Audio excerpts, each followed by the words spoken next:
hanggang Pebrero. Pinakasagana ang gamit. Pero mahal ang presyo nito.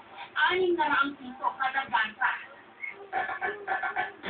Noong mga Disyembre, ipinagdiwang ang Gamit Festival. Ipinakita ni Manang Wilma ang naitago niyang gamit. Ipinamalas din niya sa amin ang sari-sari mga putahing gawa sa tiwi. May kotang gamit.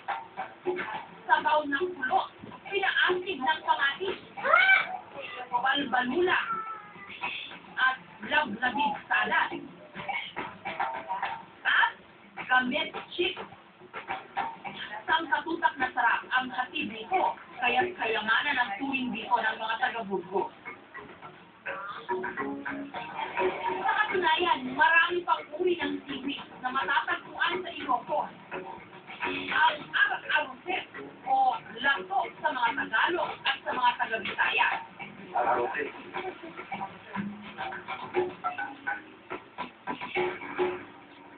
Pero may mga tiwi na sa kailaliman pa ng dagat makukuha ang pukpuklo. Si Teddy Malaka ang sinabuhyang pukpuklo master. Maaga pa lang, pumapalaot na siya.